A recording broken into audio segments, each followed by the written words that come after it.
براسي الله جل جلاله وبخو فرمي والله يريد أن يتوب عليكم ويريد الذين يتبعون الشهوات أن تميلوا ميلا عظيما. الله جل جلاله أيوه بلتان برسكاته وليتان خوش بيت توبتان لي ورقري بلام أواني شوين هوا وآرزوكانيان كوتون وكو آجل يعني إيوج وكو آجل بجين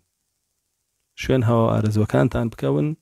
لابدا هم لدينكتان وهم لسروشتي خوشتان ميلا عظيما يعني هرنايا نبي لدينكتان لاتان بدن بلكو لو قولت الأيانوي لفطرة سروشتيش لاتان بدن جندر بازا كانوا يعني سروشتي توايا وكو آفرت لنا وخانة ودقتا قوربي ببي شريعتك إسلام لي برويت درو وببي شريعتك إسلام بيت وناوي وببي شريعتك إسلام زواج بكي وببي شريعتك إسلام هلسكوت بكي أو نك أيوة وكو شريعتي إسلام هلسكوت نكيتو لنا وخانة ودقتا نبيتو ولي درنشي بلكو أيوة وكو إنسانيش معاملة نكي أيوة بتكاتا أجل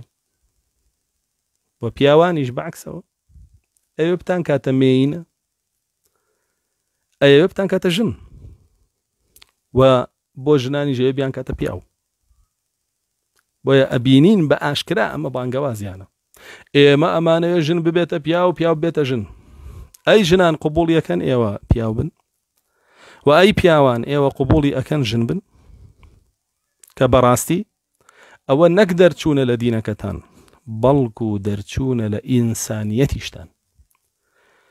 ودا غلبون بحيوانيتو كمتريج لوان چونك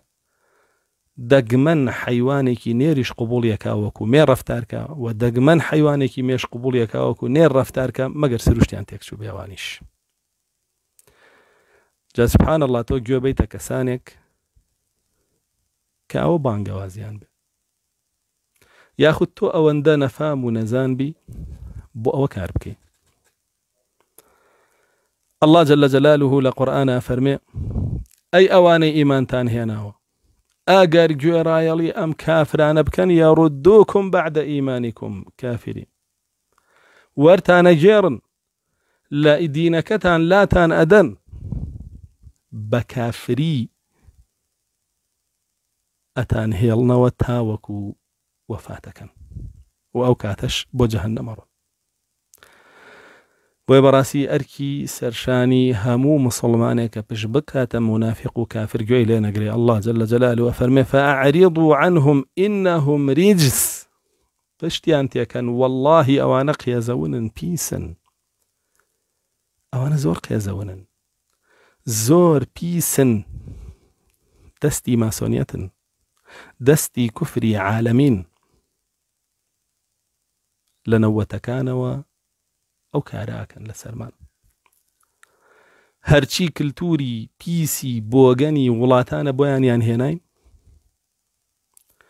و کلتوری ئیسلامەتی و مرۆڤ دۆستیەتی و کوردایەتیشیان لەناوە هەڵگرتین و لێیان دامەڵین بەداخەوە بە شکل و شێوە و دیکۆریان زۆرێک لە خەڵکی هەڵخەڵەتە هەتا وەکو ناخیشیان وەکو ناخی ئەوی ئەوانی لێ هات وەلەم ئیسلامە چوونە دەرەوە